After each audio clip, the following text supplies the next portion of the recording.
Graeme, it's Friday night. It's a Friday night football pitch with myself, Cameron McDonald. As always, my co-host Dennis Newell. And for the first time, 22 episodes, we've got two guests tonight. We have Andy Millen.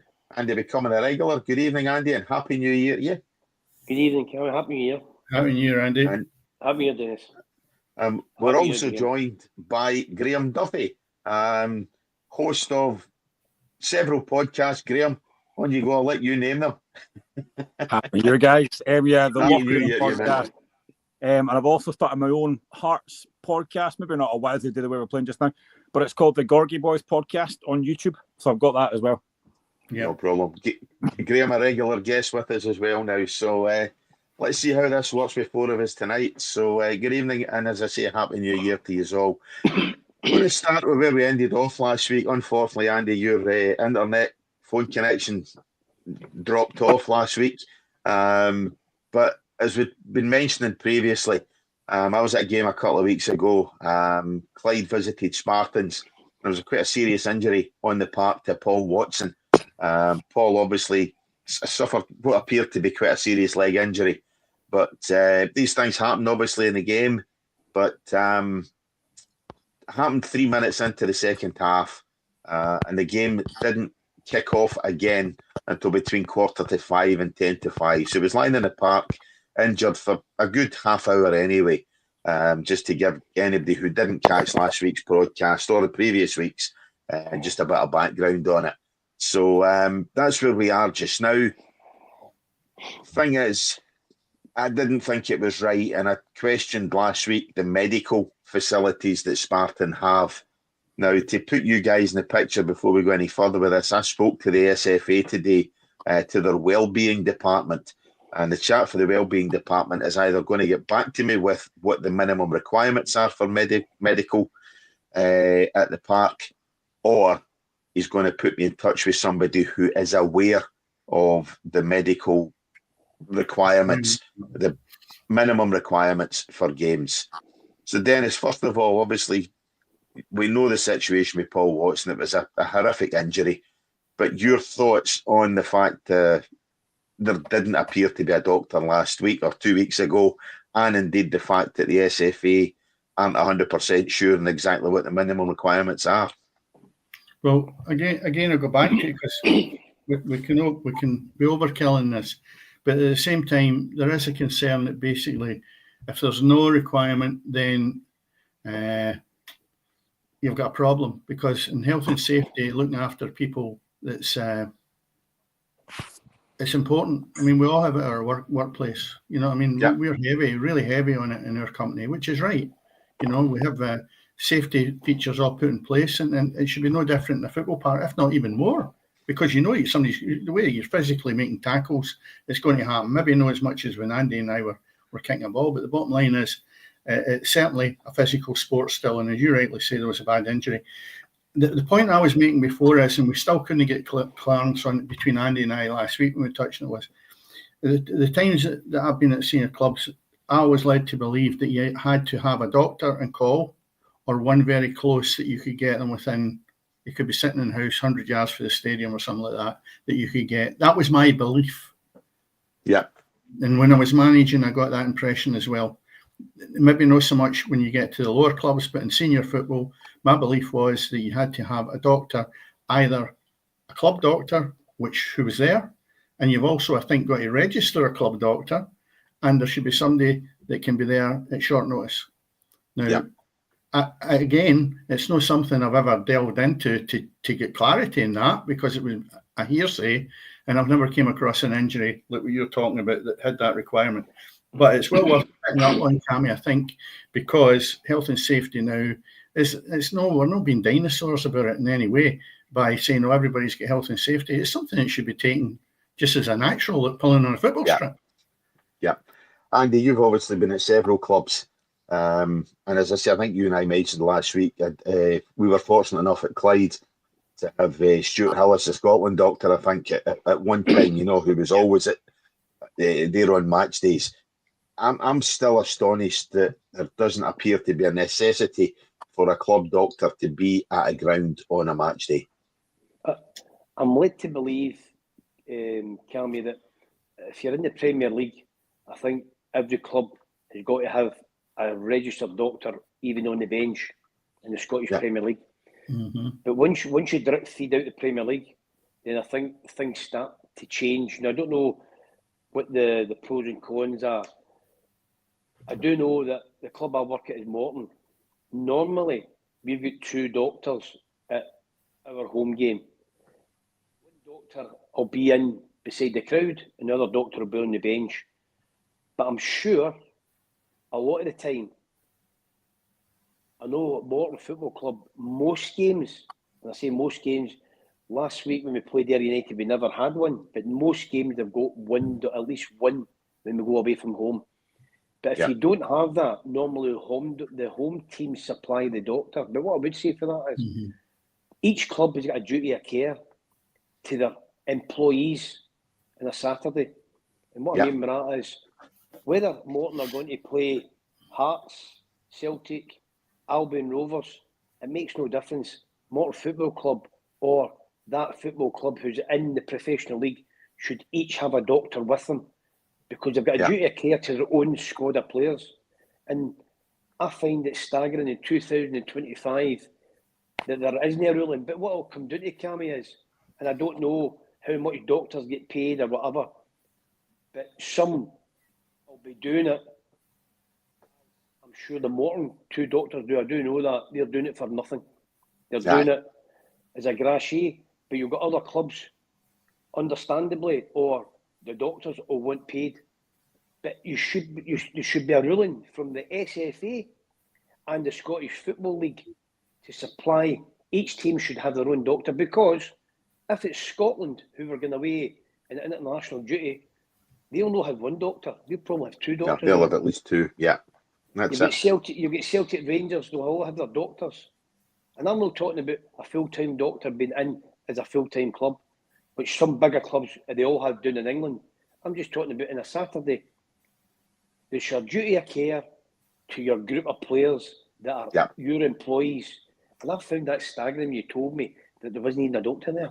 I mean, honestly, I was shocked with that. Absolutely shocked. Yeah, I mean, I'm making the assumption there wasn't a doctor there, because I'm quite sure a doctor would have been able to treat that injury or made a decision on what to do with Paul Watson on the day. But the only thing, Graeme, I could find when I looked up the minimum requirements, and you know what it's like on the internet, is actually an advert 5 years ago for either Arbroath or Brechin, I think it was, who were looking for a new club doctor. That was 5 years ago. It's the only thing I could find on the internet when I searched for minimum requirements today.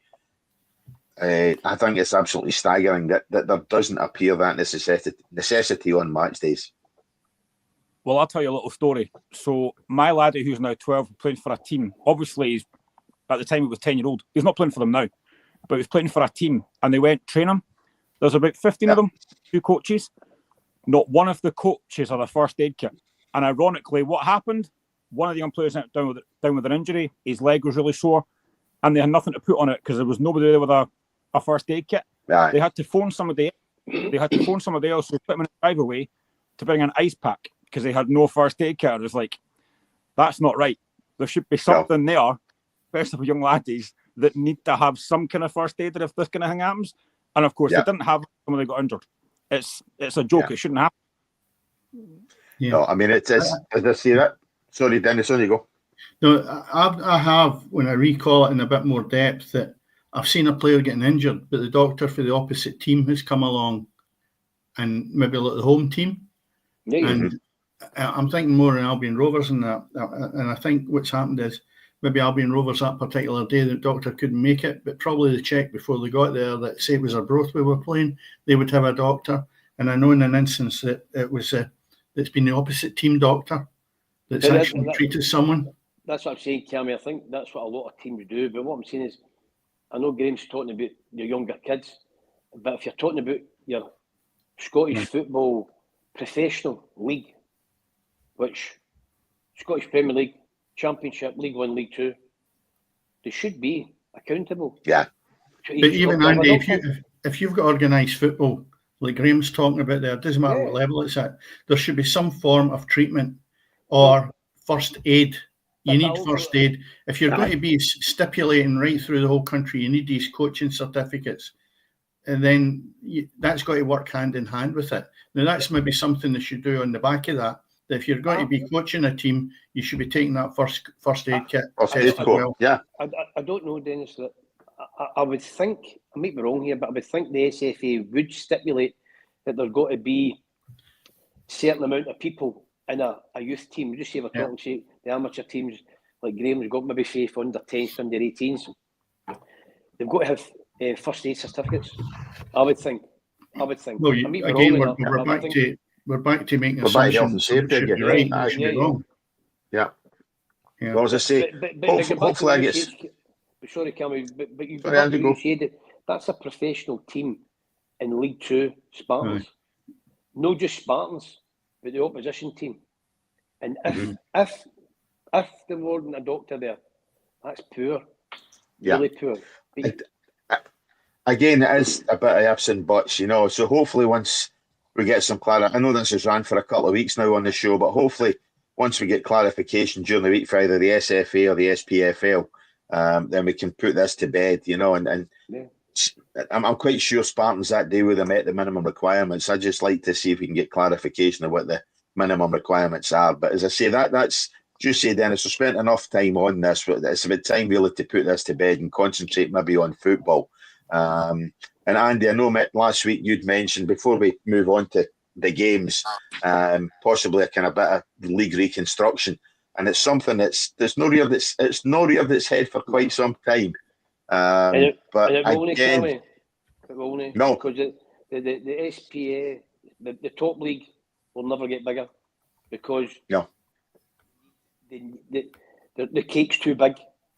At the moment, there's 12 teams. Ideally, it could be 16 or 18 team league, but the TV dictate as well that there's 4 old firm games, and that's where the money comes. Yeah. To play each other just home and away. But what I would also advocate, and I said that the last time, Cammy, I don't see any reason why you couldn't amalgamate League Championship, League 1, League 2, and if we need another 2 teams to come up for the lower league or whatever, make it, I don't know whether you make it a 16-team league, you make it an 18-team league. Because years ago, that's what it used to be. It just used to be the Premier League used to be a league of 10, and then you had the old first division and old second division. That's all you had. That's all you had. So you had. I remember. League construction in the Premier League for me, I'll not see it. That's for sure. And I'm 59. No. I'll not see it. No. I think. Andy. Pardon? Not much chance of me seeing it then. Right, you pair of dinosaurs. Graeme, I was going to say, let's switch you out the young man. Graeme, you looked as if you had something to say on that. You know, that you looked very much as if you get some thoughts on reconstructing our leagues, you know, and what it would do to benefit our game. I have said this on our podcast numerous times. I've bored folk to tears with this. This should have happened in 2020 when COVID hit. Now, they had the chance to do it then. They relegated Hearts. They relegated Partick. Partick actually came off worse because they had 9 games left and got relegated in hand. Now, Hearts were terrible that season. I've got no bones with that at all. We were terrible. But we still had 8 games to go. We had the chance to stay up. Now, that's what they should have done. Neil Doncaster should have said, you know what? This is unprecedented and it's not happened before. We're going to reconstruct the league. There'll be no relegation, 18-team league. But instead, what he did was let teams vote, and every team voted for their own self-entitlement, which was wrong for me. I thought it was horrendous at the time, but that is the time it should have happened. 2020, it was unprecedented. And I've said this for so long. They won't do league reconstruction because they want the 4 Rangers Celtic games. That's the reason why they won't do it. But for me, it does get boring when you're playing the same teams 4 times a season, potentially 5 or 6 of its cup competitions. It does get stale. It gets really boring. I've spoken about this so many times. Reconstruction should have happened. I would love to see it, but Neil Doncaster blew it when he let every team vote and they voted for their own self-entitlement. Yeah. And that's the problem, Dennis. You're not going to get turkeys voting for Christmas. Well, I don't know how to answer that one. But what I would say is the reconstruction has got to be a good idea for freshening things up. It's stale. We're all agreeing on that. That's 100%. They've done it with the Champions League and Europa League. It's a breath of fresh air up to now. Whether it continues in that vein and they can step it up and improve it, I think it's great. It's certainly improved my enthusiasm for the Europa League even because of the format. Now, we don't need to be saying, well, we'll set the leagues up and we'll run with them to next 20 years. You can change these things. You know, it's a bit like I've always had my rant, and you know that, Andy, as well as Cammy, about summer football. There's no reason on this planet why we shouldn't be at least trying it. And that's my point with changing league construction. You know, you look at the 3 divisions we've got, there's 30 teams in there. Is that a lion at the back of you, Graeme? Oh, it's my cat. All right, I thought you were in Edinburgh Zoo there for a minute.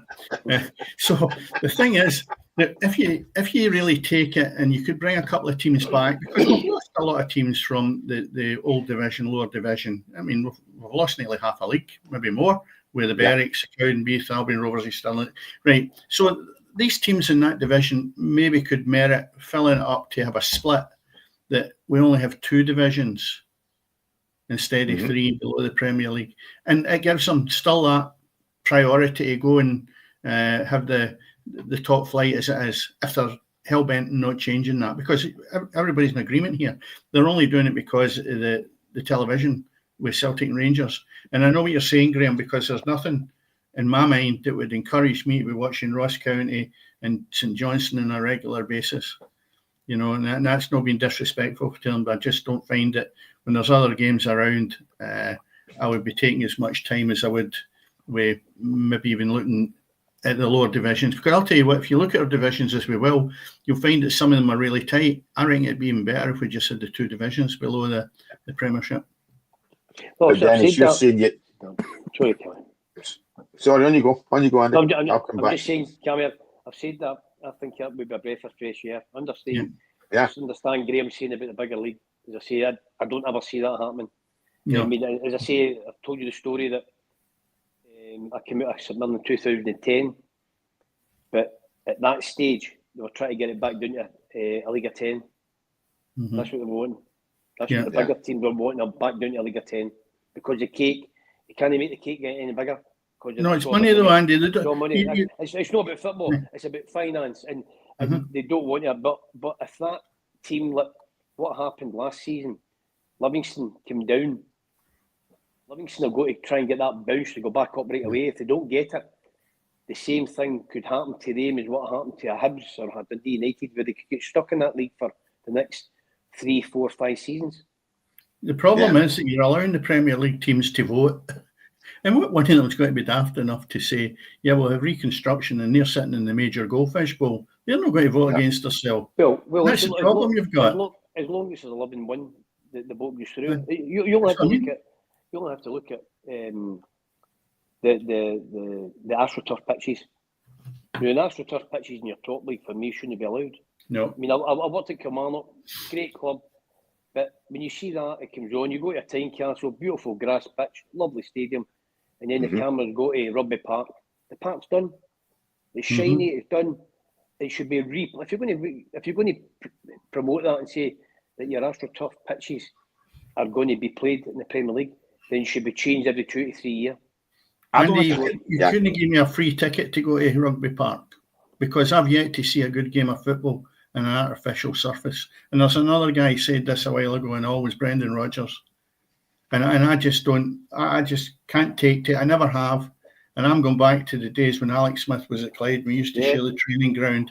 And to be honest, even then, Alex Smith was a big fan of it because he more or less was there right at the start and he had a lot of youngsters brought through. So he maybe found it really good. For me, if you're dipping your toe into it every couple of weeks, like going to Kilmarnock and playing, no. If you just convert everybody to artificial surface, then it's a level playing field. But the bottom line is that is not fit for the game that we now are as we know it. It's bad enough that we've lost all physical contact or most of it. Now we're going down to a game that is alien to me, maybe because I'm older, but I just don't find that there's the same entertainment value on it. But again, Dennis, it's all down to money. It's all how many times did you and I sit in a studio in Cumbernauld and listen to a guy talk about Alloa does this and Alloa does that, and Alloa's got so much, so much use out of this plastic pitch that they've got at Recreation Park at the time, whatever the hell it's called now. And that's what it is. It's all about money. It's all about getting 24-hour a day usage out of a park, Well, what's the game about? But the game is about entertainment. And this is where you've got to divide the line. You can't have both with the fact of your artificial surface. You've got to find another way that you cut your cloth accordingly. That I would believe that even the Championship, Andy, the Premiership and the Championship, because one overlaps the other, getting promotion up and down, the Championship and the Premiership should not have any artificial surfaces. The rest of the clubs are allowed it. And the reason I say allowed it is simply because they have to use that as a financial support by letting it out, because they don't get the same injection with television, etc., being passed down to them. So for the two top leagues, I think there should be a stipulation that it's real grass, nothing else. And the rest can then decide what they want to do. But Graeme, if we get to a stage there where financially we broaden out the possibility of getting into the top league and the possibility of playing a Rangers and Celtic at least once a season at your home grounds, and getting that financial injection, that takes away the need for a lot of these smaller clubs to have the plastic parks, because they're going to have money coming in through being in that top league. Yeah, I agree. I'm not a fan of plastic pitches in the top league either. And there's another couple of things as well. I'm sorry to bring this up, but I also think if you're an outsider watching Scottish football and you turn on to say, for example, St Johnstone against Celtic, and you see most of the ground is Celtic fans and very rarely St Johnstone fans, that doesn't look a good product to me, where the away fans are outnumbering the home fans. And also, you're looking at our biggest game in Scotland, Celtic Rangers, and there's no away fans at them. I've always said the Glasgow derby is a massive, massive derby. No issue with that at all. But it is completely downgraded by the fact there are no away fans there. I've said this before. I would hate if Hearts and Hibs did that. If Dundee did that. You look at the game yesterday, Dundee United derby. Great derby, away fans celebrating. I honestly think the fact that the top two can't get their heads together, and I know they'll say, it was Rangers' fault, this and that. They need to get around the table and go, we need to get fans back in there. Because when that game has the home fans at it, I don't think that's a good look either. But see what you're saying, 100%. But there's one set of people that could change that. The people that run the Scottish football. So your Rangers, Celtic do run Scottish football, understand that. But the people at the high end, whether the Scottish Football League or SFA, should stipulate there's got to be X amount of fans, whether that be 8,000 or that Celtic get the away end, vice versa. When Rangers go to Parkhead, the people who are running Scottish football, no the football teams, the people in charge should be stipulating. They should be putting in and saying, by the way, this is not good enough for your game. Like yesterday, you watched the game, it's 55,000 Rangers fans. It's not the same. You go to your own team, Graeme. There's nothing better, and I was fortunate enough to do that. Play for Hibs against Hearts. Unbelievable atmosphere. Out with Celtic and Rangers. It's for me the best part. It's brilliant, great atmosphere, and there's nothing better than coming out and seeing that end behind the goal full of, i.e., an away team, and then the three sides are full of Hearts fans. Yeah. That's what the game's about, and it's about the passion that both sets of fans have. Forget religion, just in terms of the passion and the atmosphere it gives it. Yesterday, you've got Celtic playing. There's no atmosphere for Celtic at all. They've got to generate what they can themselves. Vice versa, Rangers have got it, and it goes to Parkhead. I don't think it looks good for our game. When you switch on, as you say, Graeme, it's not right. It's not right. Well, on another note relating to that, because and we'll stay away from the bigotry point, but the sort of a crowd violence that we get, that dictates it as well, and that needs sorted out. But I just look back there. I was trying to think what game it was, and I think we've got a major problem in relation to who actually is controlling the crowd. Because I took a note of it. It was actually St Mirren against Rangers. It wasn't that long ago. It was only the 26th of December. And I counted in the corner between 15 and 20 policemen standing in the corner getting a first-hand view. Same at Ross County with one of the other games. They're watching the game. The stewards are the guys that are looking into the crowd, and I'm thinking, well, you're not really going to do anything anyway, because you're meant to really only be taking people at their seat, as far as I'm aware. You're not going to, if you're a lunatic, you're going to get in and try and split up a fight. But the police are all standing there in the corner. And I'm thinking, what's going on? They're probably getting double time for it. They should be around the edge of the park, and they should be looking into the crowd. And that would make anything, it'd be a deterrent, because you'd be able to identify them right away. Instead of that, they're getting a free review of the game. They're sitting there waiting on the actual thing exploding. Then they'll dive in. Too late. But who's allowing that to happen? I'm really seriously looking at this and going, I can't believe there's so many of you standing in that corner watching the match. Yeah. So the whole structure of Scottish football, Andy, and we could sit here to this time next year and never get anybody to use common sense within the SFA or even the leagues, because they're alien to what's a normal thing for them. We can all sit here as, I think, normal human beings and put things, suggestions and everything. They sweep under the carpet. And that's gone back to right at the beginning when we talked about healthcare for a footballer. It's just a nonsense that these things are not highlighted, and it doesn't matter what level you're at. Graeme's son playing, that's absolutely well. But these people are bulletproof, and that's the problem. And they're not willing to listen either. We just have Muppets in there. Honestly, we do. Because again, it's self-interest. It's self-interest for what you're doing at your own football club. It's self-interest for how many tickets you can get, how many freebies you can get, how many big fancy dinners or tables you can sit at. And as Dennis and Andy both say, Graeme, the game's suffering because of it. It is, but I think there's a lot of other things that are suffering as well. And I don't want to go down the VAR route, but that doesn't help either.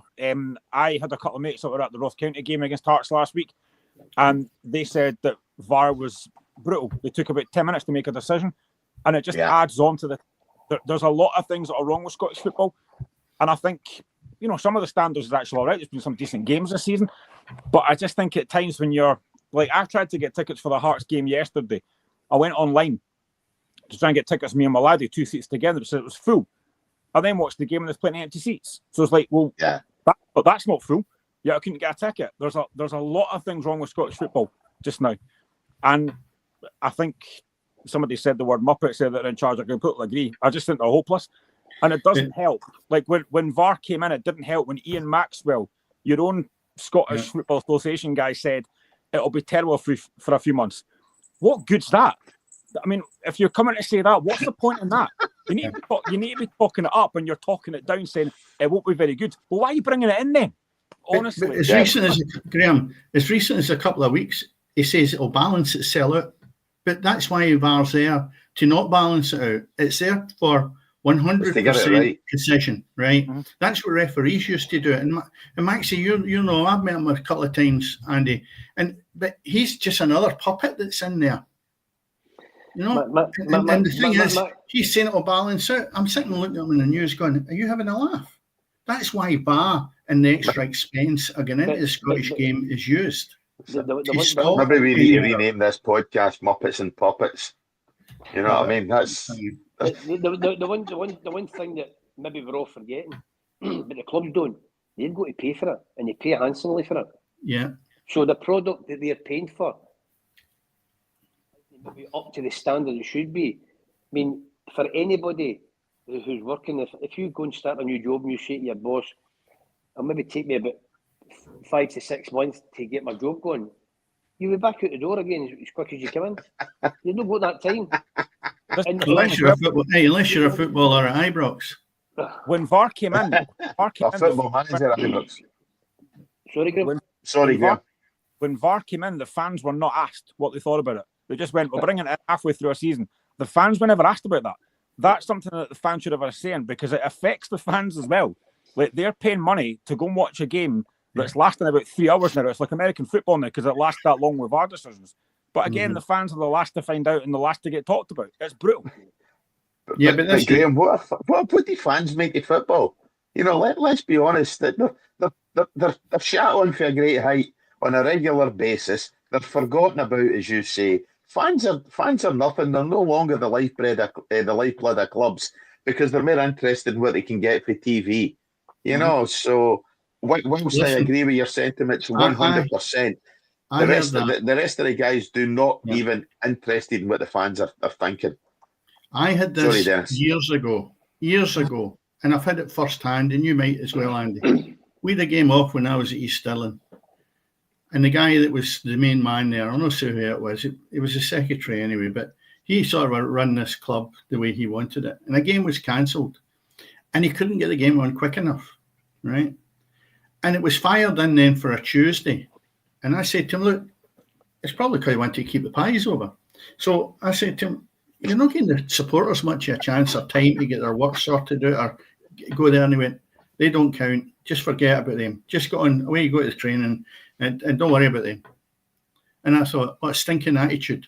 And that stuck in my throat for that day to this day. And I'm thinking that's what clubs are like. It's again, we'll go back to the boy that was injured. Would you not have some conscience if you were a director at a football club and you're sitting in the bus going to Spartans as an example and say, oh, by the way, have we got a doctor today? Nah, it doesn't matter. Aye. Yeah. That's what it boils down to, isn't it? It's people with their self-interest that is unbelievable in this world. It's got worse now, I think, Andy, as the years have went on. As I say, I've said this before. When I started playing in 1983, I was at St Johnstone. Jeff Brown wasn't in there at the time, but you wouldn't even known who the chairman was. I've no doubt at heart. You had one person who run the club. The biggest issue you've got at a lot of clubs now is there's so many different fractions that are running clubs, and then in beside that you've got so many egotistic people. So the game, and that's the problem. I go back years ago, Graeme. The guy called, I didn't know him, but the guy called Wallace Mercer. He ran Hearts Football Club. Love him or loathe him, I don't know him, but you dealt with one guy. What's happening now? There's a likes of your own club because it's support a run. I don't think there's one individual person who actually runs Hearts, is there? Is it one? No, is there, you know what I mean? We've got the foundation of Hearts. We've got a load of folk in the back room, but I generally don't want to know who the chairman or who all that kind of stuff is. All I want to know is who's playing every week. Yeah. Is the manager making the right decisions on the park? I don't care about the rest of the stuff. It seems to me that a lot of what like Anne Budge and that I care about is like we've got this brand new spanking fancy hotel. I've never been in it yet. You know, I don't care about that. All I care about is what's on the park. Right now, it's not very good. But that's all I care about. I don't want to know anything else in the background. I just want to know what's happening on a Saturday or a Wednesday. That's all I care about. Unfortunately, Graeme, you're the supporter. That's you. You see, if you go underneath the cover that you like, you go underneath and put your head above that, you'll get a fright. And that's the same at a lot of clubs. A lot of clubs where these egotistic people just have the flurry and they love all that. Whereas years ago it used to be only one person, so the managers could go and speak to him or her, and they would say aye or nay. No, I mean, I don't know. I don't know when this came in, but director of football, I couldn't tell you what they do. Like we had Craig Levine as director of football, and I could not tell you a thing that he did. I genuinely don't know what they do, and I don't really want to know. What Sam does, Graeme, it's a thing that came from the continent, and it's a buzzword, and everybody jumps on the bandwagon and say we need that. No, if you're a top club, I can understand that the manager might need somebody to go and do a lot of work for him, right? But at clubs, I don't think, I might be wrong, I might be a wee bit obsolete now, but your Hibs, Hearts, United, St Mirren, they've all got them. Yeah. They've all got them. And by the way, there's clubs in the Championship that have got them. It's a buzzword, Andy. It's almost like following a trend. But what they are for me is they're glorified scouts. But you get people in the Championship that have even got them, Dennis. Right, but it's a buzz. It's the title that makes it look good. Before, people used to go to sales reps. Now they're sales managers. But what I'm saying is, it's another 50, 60, 70, 80, 90, £100,000 on your budget. Yes. Yeah. But what for a manager who's going to get up off his backside, get in his car and go and start doing his mileage and go and see players and go and see teams? That's what managers of, I'm sounding like a dinosaur, Alec Ferguson, Jim McLean, that's what the managers used to have to do. Get in your motor and go and look. That's Who right. sits at a computer I might, and they're lazy. I might talk to this is another Kerno and point. Billy Reid. Yeah, but this is another The point. times they were going up and down the countries. No? That's what you do, Yeah, tell me. but this is another point that I was going to bring up. We need to watch our time because we're still to go through the results in football. But it's maybe for another night, and that is the scourge of Scottish football, which is agents. You mentioned it there, and I'll totally agree. I had this conversation today with a couple of my colleagues. Days, and Andy, you'll be able to tell me because it's up to date. We get agents who are only interested in one thing, and that's making money. And the product that they're producing to football clubs is embarrassing. They will offload anything if they think they're getting a buck. They're like barrow boys, to the point that they're selling players to clubs, looking at getting their cut, and if they don't match it, they'll punt them to somebody else. There should be a law against it because it's almost fraudulent to the point that you're buying damaged goods with half of these players. Rangers have bought a whole load of them in. Celtic have brought a lot in as well. They don't make it and they don't fit what the bill is. If you're going to say Morton, right, that agent should be giving you a player that's suitable for Morton. We're having discussions with the club and what you're looking for. Doesn't matter. And you go, I've got a few bob off of that. And it doesn't come back to haunt them. And that's my problem. Rangers have got this load of players that have been brought in and the agents are got a back pocket full of money. And the bottom line is, no matter what way you tap it up, the manager's got to make the best with a bad load of players. And the result is it's the same at Hearts as well. And that's where the manager's not picking his own players. That's the thing. I was just going to say there that some clubs, I don't know where, but maybe it's some clubs, agents bring the players in. The director of football is bringing the players and allegedly putting them in front of the manager. The manager says, "Nah, that's okay. That might not happen at certain clubs." Yeah. Mm-hmm. Yeah. So how does that? As much as the manager is getting, if you want to say, the grief for bringing Joe Bloggs in, it might not be him that's bringing them in. Correct. Yeah. And that's the problem I see. And no, but what happens is that individual is sitting covered with the manager because the only person who's going to get stick and the only person who's going to get grief from the manager, fans and the only person who's going to get sacked 9 times out of 10 will be the manager. Yeah, that's it. And agents and how does toddling along the road. Agents are mint it. That's it. How does that measure up with what's happening at your? Sorry, on you go. On you go. No, I was just going to say, no. But if you start going down the way, agents might come in, but agents will not come near you because certain clubs will not pay agent fees. So right away, agents will not come near the clubs. Mm-hmm. And that's the clubs that are profiting. But I was going to say, Graeme, how does that measure up with what's happening at your club now in terms of the analytics and things like that? You know, are you looking at your own scouting? Is Hearts looking at their own scouting in terms of bringing in players? Or are they heavily involved still with agents and with the analytics? I mean, we've signed a couple of players. We brought in Elton Kabangu and we brought in Jamie McCart today, the ex-St Johnstone player. Yep. Now, analytics, I don't know whether that's critically signed. I don't know. But I think they are certainly looking at analytics and they're looking to bring in another few players anyway. But I mean, we had Vladimir Romanov for ages. Didn't need agents. Just got Romanov to go and fly them all over from Lithuania. It was easy. I miss those days. They were fun. But yeah, I mean, I'll tell you what though, some of them are better than the players you've got now. I mean, to be honest, I'm 45. I'm better than half of them. I know that's no hard.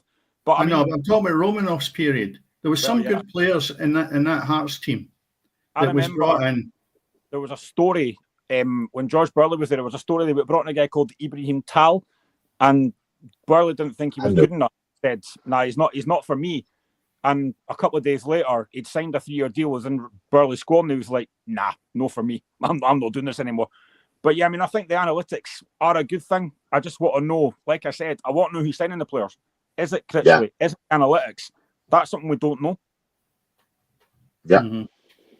Anyway, do we want to go into... Is it time to move on? Well, we talk football. Well, yeah, I think we better go back. Let's leave the English... Well, we could touch on the English Premiership because it's relevant because next week we'll have Man United and Tottenham covered. I'll speak to you about that later, Cammy. But if we look at where we're stacked up in relation to the English Premiership and just look at a couple of teams, Andy, do you watch as much as you used to watch the English games, or have you sort of gave up the ghost?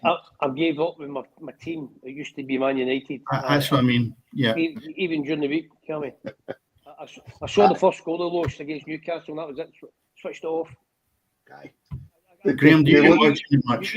I used to, as I say, sit on the edge of my seat in the 90s and the 2000s with Ferguson. That you could actually, you couldn't pay me to go down there and watch them.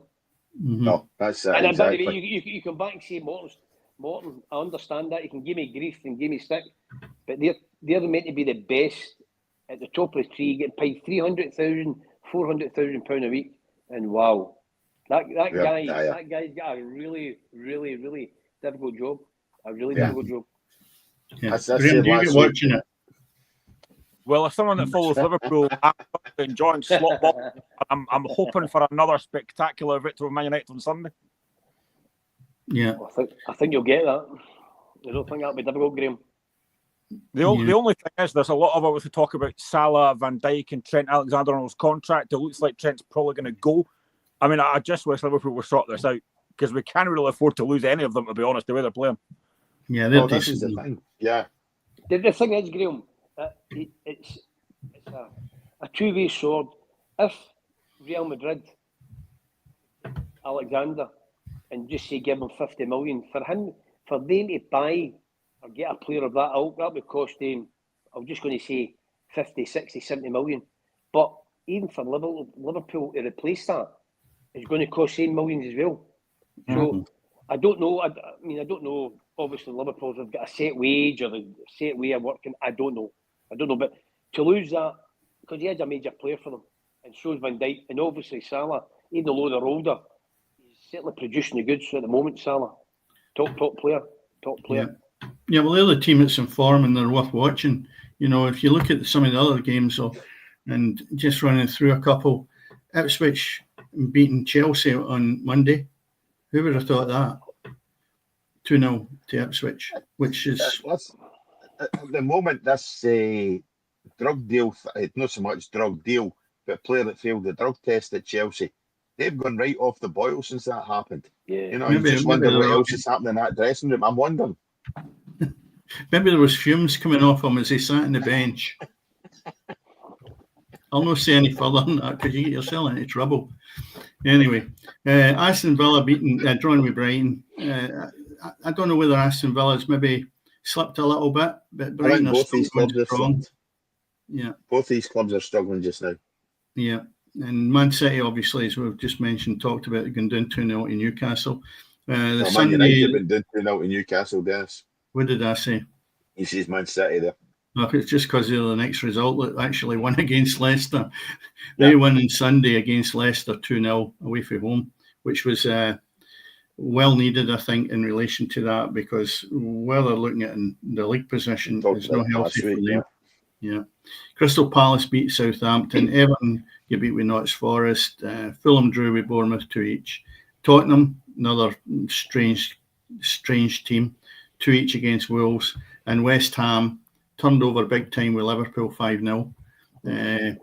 I just don't know where the big boys' consistency is coming from when you look at Tottenham, Man United, Man City. Are we going to find the second half of the season is going to turn this round and we're going to have an exciting run-in? I think with Tottenham, I think it's both because of the fact that he's very stubborn. He won't change the way he plays. We saw what he did. Well, I think they were doing 9 men against Chelsea a while ago and played the high line, and they could have got hammered. He just won't change. I like the fact that manager's got a philosophy, but there are times you have to change it, and especially in the Premier, you have to change it, and he won't do that. No, he said a lot of media coming on his case and basically trying to give him advice rather than this is what you must do. But you know, he'll fall on his sword in relation to that, and it'll not be that far away because we've had Tottenham people on, and we're going to have more on, and we'll get their opinion firsthand. That you know, it worked in Scotland quite easily, and we've said this before, simply because Celtic were always in the front foot, and there was no way on this planet they needed to go back. So therefore, it was an easy fix, right? They go down there to the English Premier League. You know, imagine trying to do that against Liverpool, and it's never going to work. You know. So Graeme, what happens first? Celtic win the SPL or Liverpool win the English Premier League? See, I don't want to put myself in that because I'm going to look really stupid if we don't win it. I'm going to be easy and say Celtic win the league because I think that's definitely going to happen. I think every club in England is virtually conspiring to hand the league title to Liverpool as early as possible. There's Chelsea went in a bad run. Arsenal have lost games. Man City have lost games. I mean, their closest challenger just now is Nottingham Forest. Which is crazy. Obviously, Liverpool have been the most consistent team since the start of the season. That's the biggest thing for Liverpool. They keep drawing out results. They lost the one game. I think they lost one, didn't they? They lost the Nottingham Forest, ironically. And then they're just completely kicked on. Yeah. Arne Slot's done a tremendous job. And what you would say is the Liverpool team of just now probably isn't as what we say heavy rock is what the previous manager was. Mm-hmm. Whereas this manager is a wee bit more tighter. I think it's whereas Klopp was really, really on the front foot, forward thinking all the time. But he's done a great job. I think it's when you look at what he's done to guys like Ryan Gravenberch. Like Gravenberch wasn't getting game time. He's now a number 6 and he's been outstanding. Cody Gakpo's been brilliant. Mo Salah just typically consistent. He's got a consistent side. I think there are still issues. For me, I've said this previously and I make no bones about it. I don't think Darwin Núñez is good enough for Liverpool. I never have. He's far too inconsistent. But apart from that, it's been very impressive so far. But what he's done, the new manager coming in there, Graeme, is some boys that maybe weren't getting a lot of game time underneath Klopp. He's maybe come in and again, manager coming in a new lease of life to the players and says, look, you're going to get an opportunity here. And some of them have taken that because you won the regulars last season. And some of the boys now are reaping the benefit of another manager believing in them and trusting them, which that's what a player looks for. I mean, I think clearly the biggest fall of Man City, I don't think anybody saw this fall of coming. They have been so bad this season. I think maybe what's happened with that group of players as well, Graeme, they've run the cycle now. And this is we're going to watch Liverpool, because the 3 you're talking about moving, that's Liverpool cycle done as well. Because if they end up moving, it upsets the whole apple cart. And I think that would be the worry if I was a Liverpool supporter, Graeme, like yourself, that if they end up moving, which money talks, so it'll not be a matter of if, it'll be a matter of when. And in my eyes, he needs to really try and readjust that as the season goes on. And if he feels the season's been wrapped up early doors, is to try and get people in that can maybe plug the gaps for the start of next season without going to get big signings in. So it'll be interesting to watch how Liverpool go. If I'm a Liverpool supporter, I'd be thoroughly enjoying it because it's due, and they're a team, in my mind, that's always been worthy of being champions in the English Premiership. Yeah, most definitely. But that's England done. Let's move on to Scotland, Dennis. Right, okay. Well, obviously the one talking point, I'm sure we're all going to have something on it, is the Thursday's game, Rangers 3, Celtic 0. Now, the one person or people that will be delighted about that result, bookmakers. Who in this planet would have put 5 pence on Rangers to win 3-0? Maybe that cat behind you who's now gone might have been a betting cat. He would have certainly put, nobody, Graeme, on this planet would have put anything like that on for Rangers to win 3-0. You need to be insane. Yeah, and at the end of the day, 3-0 flattered Celtic. Oh, without a doubt, Cammy. You've got to give credit to Rangers. They've come on to win a lot of stick, understandably. For all that Celtic were poor, Rangers were very, very good. Mm-hmm. Celtic were, you've not seen that from the players. The majority, I would only give the boy Vickers pass marks and how he played. The rest, I wouldn't give anything. And it was a really, really poor day. And on the day, Rangers, I thought Rangers were really, really good. Really good. I think it's very rare for every Celtic player to be badly off form. You can maybe carry 1 or 2, but even like Callum McGregor was giving the ball away. Diogo was really quiet. Maeda was quiet. Kuhn was quiet. Hatate was really poor. Looking at that Celtic team and thinking it was one of the probably poorest performances of the season, whereas Rangers won every single battle. But I think all it does is it just gives Clement that bit more of a stay execution. Because if they got beat, he'd have been gone. So I think it just prolongs his stay. I think at some point he will leave personally, but that's just my thoughts. Well, the thing is, it starts with my favourite player in Celtic, and I'm sure he would do a job somewhere else. But I always have been my bonnet about certain players, Andy. Scales. He's not at that level. The rot started with him and it went right through the whole team, and it's consistent. If any managers get in between their ears, go and shut him down quickly. He's murder. And he'll give you a ball if you're in the midfield, a broken leg ball, because he's murder at doing it. And terrible all the time, even looking at the other goals without dissecting his whole match, he was the start of the rot. And I'll tell you what, he'd have been hung out to dry if the rest of them weren't so bad. Yeah. People like Tati, as you mentioned, Graeme, you could go through that whole team. I've never seen so many bad passes with a Scottish Premiership team without just picking out Celtic. They were absolutely shocking. Now, having said that, with the Rangers, great result. That's 3 good games I've seen Rangers playing. First game against Hearts and the 2 Celtic matches. Does that make you a contender? Forget about your European League, because their games half took care of themselves. Yes, they done well in that. But when I talk about the Scottish Premiership, they've had 3 games, and that doesn't make a summer for you in relation to what the manager's got. And I believe he just went into the dressing room and threw a bit of paper down and said, going to give me the team, because the team picked itself. They were not injured. Yeah. So the team he possibly would have played might have been the team that would have got wiped out. And the people that's got the opportunity grasped it. And that's his problem. He's been playing players that not giving them a real opportunity to go and prove that they could beat Celtic. Yeah. Now, he's got to have a hard job next week when he has to pick the team and some of these players are going to be fit for him. Mm-hmm. So I would say yes, but Graeme's right. It's not good enough. It's only a stay in execution from my point of view. But this week, yes, manager of the week, without a question of doubt. Yeah. Andy, last week you touched on a lack of leaders in Scottish football. And indeed, it's a clip, believe it or not, that's been on social media in terms of what you said last week about the lack of leaders in Scottish football, and mentioning obviously Celtic that lacking leaders. But a result like that yesterday just actually backs up what you said last week, that Celtic, irrespective of the fact that they've had a good season and been head and shoulders above anything else, they are still a club who lack leadership on the park. It's all one leading a good Celtic side or a good Rangers side or whatever else, but the real leaders show up when things aren't going well, when the shit's hit the fan, when things aren't going as well as it should be on the park. And Callum McGregor was found sadly lacking yesterday in that department. Yeah. Yeah, as I say, Callum was going over broken bones again. That the society's changed now. If Graeme, I could go back to Graeme's time. I don't know how far you went back, Graeme, but just say we're talking to you in the 80s and the 90s with Hearts, they were all leaders. Mm-hmm. They were all men, but the game has changed now. The game has changed. McGregor is a leader in terms of how he plays, but he's not a type of, if I go back to the Celtic days, a Roy Aitken.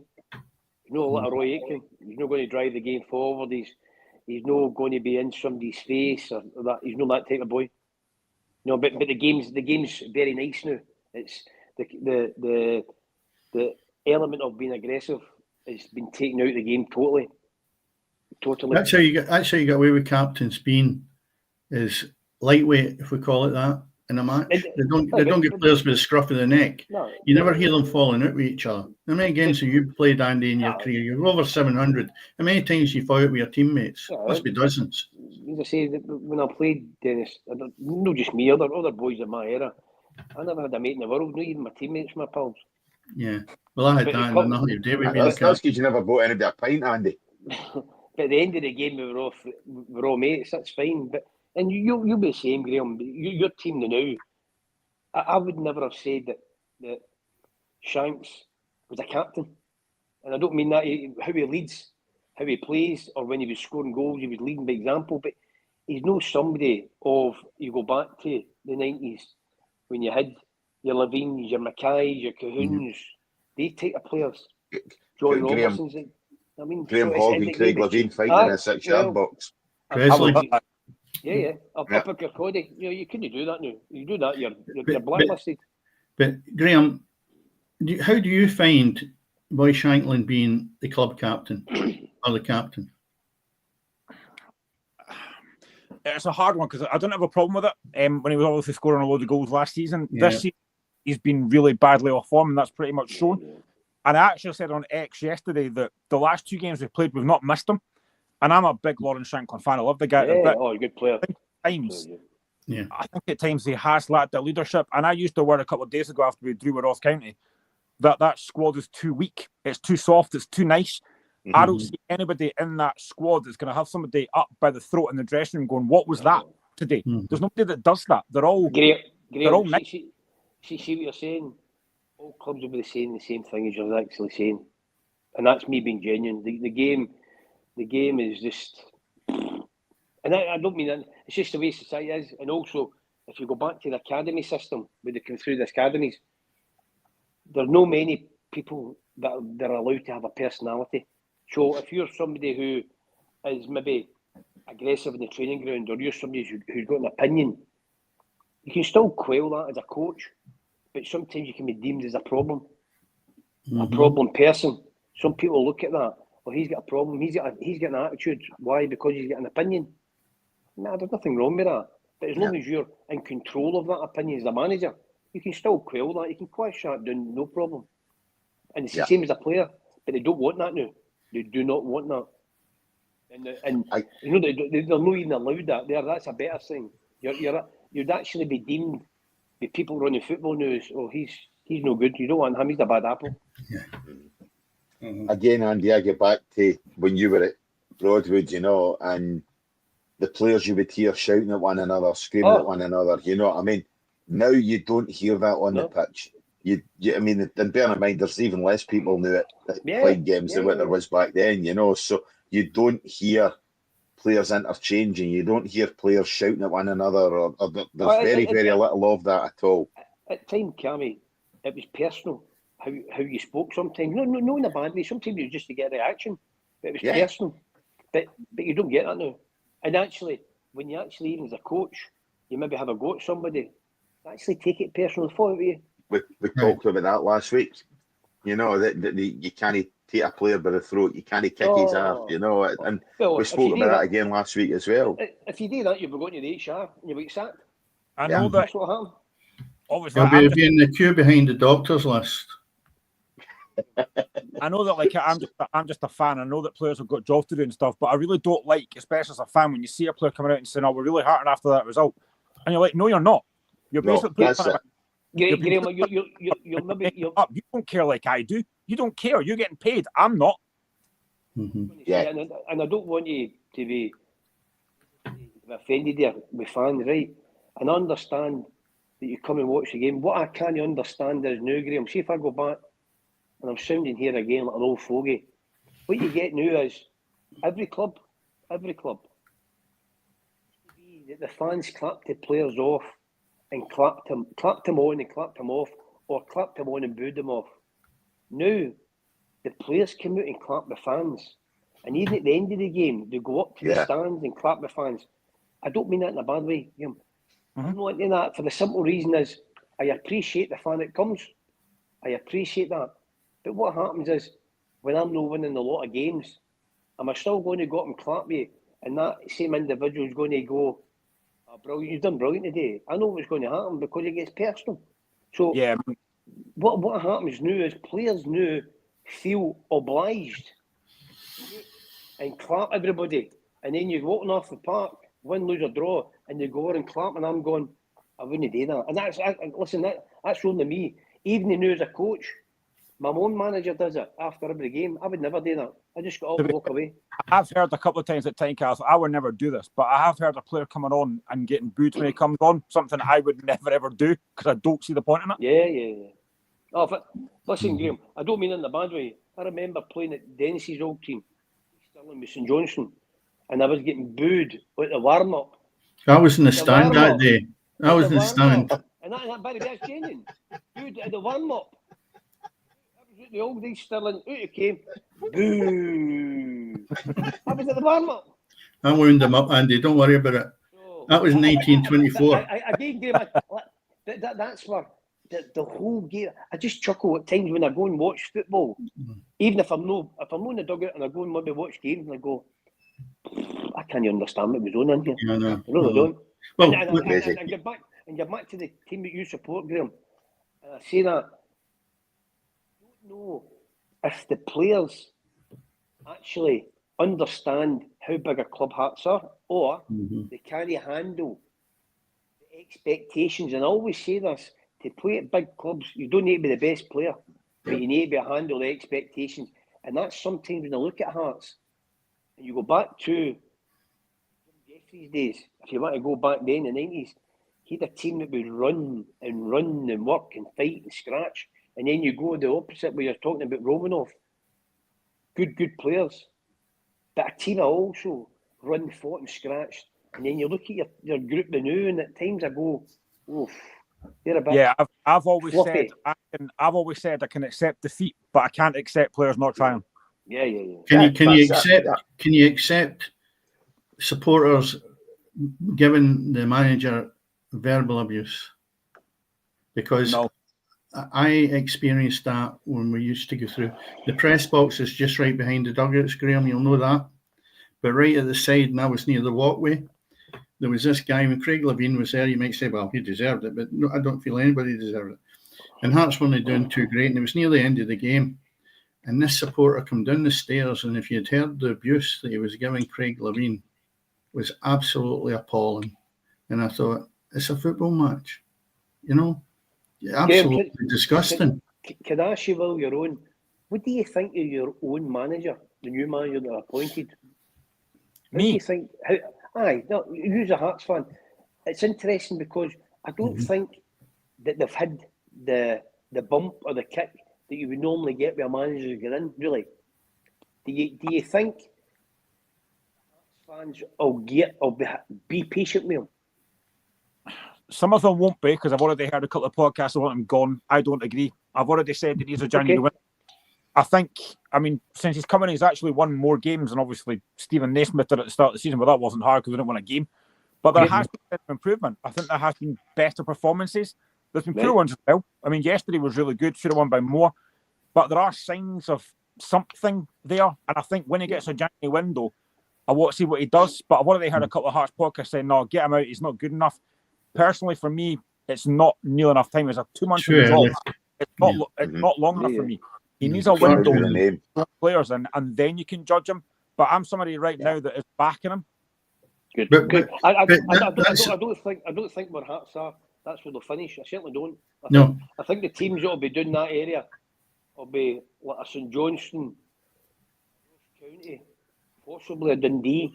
Possibly a Dundee. I think that's the team that will be doing there. Yeah, but Graeme, the guy that's actually made the suggestion you should get rid of him now, how do you get off the bottom of the league if you get rid of him? Because who could Hearts afford to bring in and restructure it to get points on the board? You might get an impact to a game, 2 games out of them, fresh impetus. But the bottom line is that would be suicide to get rid of the guy now. What you've got to do is give him the opportunity in this window, especially with the backing of the Brighton side, is to see what you can do with him. And I've said all along, I think it maybe needs a spine, your team, certainly a forward. I think a forward would help big time. So I think it's a bit like the Motherwell scenario. We were speaking on here a month ago, and people were actually wanting Motherwell. They're wanting Stuart out the door, right? And he was sitting 4th in the league. And we brought up the point, what do supporters really want? And that's the problem we've got. They just don't, sometimes they just rattle on and they're not really looking into it, of what the club can afford, what the expectations are, and what the outcome is going to be. Hearts, as Andy's rightly said, will not finish in that bottom 4. There's no question about it. It's far too good, even if they continue playing roughly in the vein they're in. I would imagine they'll probably finish up the way they're going now. If he doesn't get much change out of the January window, he'll probably end up with 7th or 8th. Maybe no make a cut for the top 6. Do you think you'll lose Shankland during the January window, Graeme? I don't think we'll lose him in January. but I think he'll go in the summer. Neil Critchley said out for the next few weeks. A lot of folk have 2 and 2 together and got 5 and thinking he's definitely going. I don't care. I think he'll be gone in the summer. If he's not going in January, he'll definitely go in the summer. 100%. Yeah. Anyway, do we want to look at the fixtures? Let's rattle through the fixtures quickly, Dennis. Right, okay. Fixtures for Sunday, the 5th of January is Hibs have Rangers, Motherwell Aberdeen, Celtic St Mirren, Dundee United Hearts, Kilmarnock Ross County, and St Johnstone Dundee.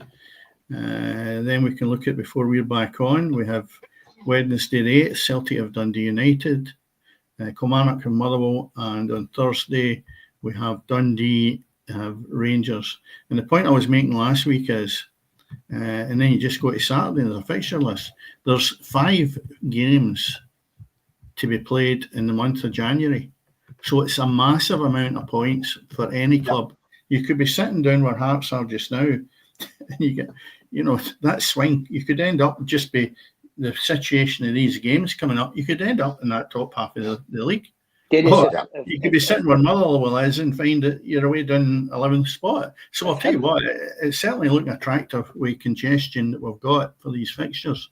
Just pointing out though that the times of these games are Sunday's 12 o'clock with Hibs and Rangers, 2:30 for the Motherwell Aberdeen, and the rest in the Saturday is 3 o'clock. 7:45 on the Wednesday for the Celtic game, and the same with Kilmarnock game. So that takes us into that. I don't know what ones are jumping out for you in that one, but there's certainly tons of matches. The Dundee United game, do you think you'll get something out of that, Graeme? I think it's tough because United are doing very well, sitting third in the league. They're unbeaten at home since October. Difficult game, but I'm more positive after yesterday. Good performance. We signed a couple of players, so hopefully we'll get something out of the game. But the thing we've not had yet is a run. We've not had a run of wins. We win 1 and then lose the next 3. We need to go on a run of wins. If we do that, we'll get ourselves up the league. If you look at Hibs, Graeme, if they'd have won yesterday, not drawn, they would have been into the top 5, I think. I think they went into fifth place. And 4 or 5 weeks ago, they were shouting for his head, Boy Grace head. Yeah. Now he's won. He's no lost in 5. He won 4 in the bounce. And he could manager of the month, Andy. Yeah, well, did he? Brilliant. Brilliant. So it just shows you how much a change. That guy was 1 week, if you're lucky, away from being sacked. And that's back to the point we mentioned about your own manager, Graeme. You can have that knee-jerk reaction and find out what happens. The guy goes out the door and you're left with nothing to climb up the league. Whereas I think you need to persevered. Yeah. I don't know how well he's sorted out that defence, but he's obviously done something right that's made it worthwhile. Anyway, going into the Championship, Saturday's games is Ayr United, Raith Rovers, your own team, Andy, Morton against Hamilton, Partick Thistle at Dunfermline, and Queen's Park have Livingston. Andy, your own game, Morton against Hamilton, you thinking it's off tomorrow? Oh, I would think so, unless there's a dramatic change in the weather. I would think so. I think all these games should come with a caveat, weather dependent. We played on Tuesday, obviously, against Partick Thistle, and it was a horrendous day with the wind and the rain. Right. Pitch was ended up very heavy, and obviously the frost has come in just now.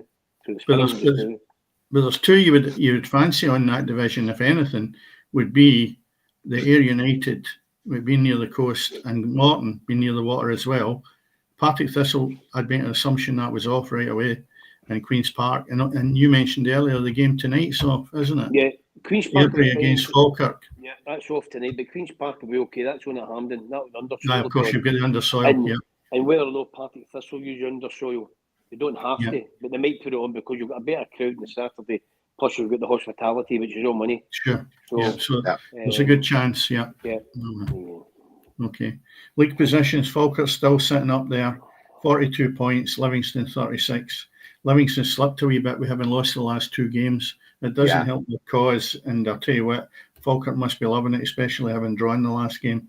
So it's still tight up there. Ayr United sitting 1 point below Livingston, 35 points, and Partick Thistle sitting at 32. Andy, your own team, 23. You've had no bad half dozen games. I know you've had 3 draws in that, but the bottom line is, can you get up into that 4th spot, do you think? No. Yeah, I think we've went 7 undefeated, Dennis. So the manager himself, he's done really, really well. I keep saying that to him. Yeah. No my friend, no my mate, but just the job and the circumstances and the resources that he works with is incredible. Yeah. Incredible.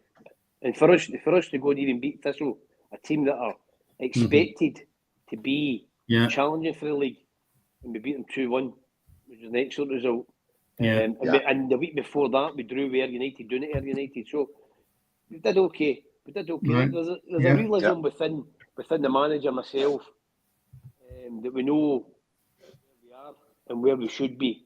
You know what I mean? And as I say, if you finish out aside, and that sounds negative, but between 9th and 10th, out of there, anything else is a bonus. But since he's come into the club, he's finished 7th in half a season, and then he's 2 full seasons, he's finished 5th. And it's remarkable. So we're punching miles above where we should be. Yeah, doing well, Andy. Doing well in the position he's in. So again, a few games under your belt, another couple of 6 points, and it gets you up challenging. Yeah. But you just want to keep out the road, because Dunfermline are going to be getting a new manager sooner rather than later. No. I'm sure they'll pick up. Airdrie at the moment, they're a wee bit isolated, but who knows, if they get a bit of consistency and get their players back for injury, which they've lost a few, they might pick up. Yeah. Okay. Into League One. They'll do enough. Yeah. Into League One, fixtures for Saturday are Arbroath, Alloa, Inverness, Cally Thistle against Dumbarton, Montrose, Kelty Hearts, Queen of the South, Cove Rangers, and Stenhousemuir against Annan. Top of that league is Arbroath, who you would assume were running away with it, but they're not. Stenhousemuir are only 4 points behind them. 34 points Arbroath, 30 points Stenhousemuir. Stenhousemuir are going great guns now. Done really well, but your biggest game in that league tomorrow, Inverness vs Dumbarton. Biggest. Oh, aye. That's a 6-pointer, and Inverness to maybe kick on a wee bit. Well, I'll tell you what, we no disrespect to Dumbarton. I think it is what it is. I know they're only 3 points behind Inverness, but I think Inverness, with the way things have gone, big time. If they get 3 points, they could end up getting out of the hole they're in. Dennis, I believe they'll not finish bottom or second home. No, I think they'll get out it. I do. I believe that. Aye. Well, it'll be interesting to see. A good game to actually look at the result. The other one is Queen of the South and Cove. I just keep wondering what's happening with Cove. 1 minute they're up, the next they're down. Yeah. I know they've won the last 2 games, but you just look at it and say to yourself, is there enough consistency there for them to challenge the Kelty and the Stenhousemuir and Arbroath? Don't know. Well, the game tomorrow against Queen of the South will decide it. Yeah. League 2, and when we get in there, we're into Cammie's zone. Clyde have got Stirling Albion, East Fife Forfar, Edinburgh City, Bonnyrigg Rose, Elgin have Spartans, and Peterhead have Stranraer. There's also a game on the Wednesday, which is Edinburgh City against East Fife, with an 8 o'clock kickoff. Cammie, your own side, draw 1. You've picked up no bad under the new manager. Would you agree in that in the last half a dozen games? I know you've lost 2. Performances have been much better, and there's been two bad away defeats that they've had. Obviously, the Spartans game, which we've discussed to death, and obviously the Elgin City game. We're down to Stranraer, and in all honesty, they were the only side in the first half. Stranraer were dreadful first half last week. Clyde played particularly well without creating much. It was kind of a scrappy game. Jordan Allen blazed over the bar, and then a few minutes later, a similar chance where he was put through, and this time he lobbed the keeper. Clyde went 1-0 up, and then they conceded a kind of penalty maybe midway through the second half, which saw Robson get sent off as well, for the last man denying a goal scoring opportunity and whatever else, and 1 each was probably, on the balance of play in the second half, a fair result, but I think that stopped the row of away defeats. But the problem they have is they don't have a squad of players. They're really struggling to put 11 men on the park. They had 3 subs last week, one of which wasn't fit, and one of which was the sub goalkeeper. There was even a talk at one point in time, I believe, of actually the sub goalkeeper starting up front. That's how bad off they are for players. And I know, Graeme, you were talking about 45-year-olds. You could probably play better than some of the Hearts players. You could almost get a game for Clyde just now, mate. That's so if you're looking for someone to do on a Saturday, it's tomorrow with Hearts not having a game, you maybe get a wee shout. Do you watch any of the lower division, remember Graeme? Remember Man City under Stuart Pearce when he threw David James up front? Yeah. Vaguely, as I say, I think there was I thought that we almost had to do that yesterday. You know, last week. You know, so if Clyde can get a few players back, and this is the Glasgow Cup that's done this. You know, when Clyde had games against Rangers and Celtic reserves or under 21s, they suffered several injuries. You know, to key players, and it really has left them short. The trialist last week at centre half. Because their other 3 centre halves are all injured, you know, and they're just struggling for players, and that's been a problem. And it's not a good thing. I think, in all honesty, if the game's called off tomorrow, it'll actually probably serve Clyde a wee bit better in terms it'll give them another week to try and get some players back. I know there's talk about them bringing in a few players, but they need to obviously ship guys out first of all. You know, get rid of some of the wages, some of the astronomical wages that they're paying to players who aren't delivering. Yeah, Graeme, do you get a chance to watch any of the lower divisions? No, to be honest. Or it's watching Hearts bad enough. I might watch it in the lower league if we're going to get our act together. But I mean, I know they finally do have a lower league football channel coming on, highlights channel, which I've been saying for ages that I want to see that. So that's a good thing. No, yeah. Andy, do you go to many games out with the Morton matches now? I know you used to try and take in a load of games. I mean, if I can go, I'll go to League 2, League 1. No, I'll watch anything. I know that's been the norm in the past. That doesn't bother me. If I get a chance to go, if our game's off tomorrow, I'll go somewhere. You'll go somewhere. I'll go and get a game tomorrow. I don't mind that for that aspect. No bother. Okay, I think you'll struggle to get one, Andy, anywhere tomorrow. Yeah. Well, certainly looking outside my back window, I would certainly say there'll be nothing in Cumbernauld. That's for sure. Nothing. No, we're in the same boat, Andy. I think. Anyway, I think that sort of takes us to the end. I was going to touch on about sports science, but I think we'll leave that for another week when Andy's back on, because it's relevant to what we've had conversations about in the past when you were at Kilmarnock about players. That I've done enough for my week, could tell you that, sports scientist. So we'll pick that one up later on. That word spike. Spike. Right. Wow. Anyway, guys, it's been we knew it was going to be a long one tonight, as I say, we had a couple of topics to discuss at the start of the show, you know, so thanks to both of you thanks to all 3 of you for listening, you know, and putting up with what's become my bugbear over the last 3 weeks, you know, about the Spartans Clyde thing, you know. So thanks for sticking with us on that one. The boy will be fit by the time you get to the bottom of this. I know, exactly, I know. That's the season will be finished and we'll be saying who. But as I say, it's been one of these things. Go ahead, guys, like, subscribe, comment, share, tell your pals all about the Friday Night Football pitch. I know Graeme does a great job of trying to push the show. Andy and Dennis, you're probably too old for social media, so you're not going to do that. But hey, go ahead, like, subscribe, as I say. Hey, you better watch Graeme's cat, I'll eat it. Nah, she's too stupid to do that. Hey.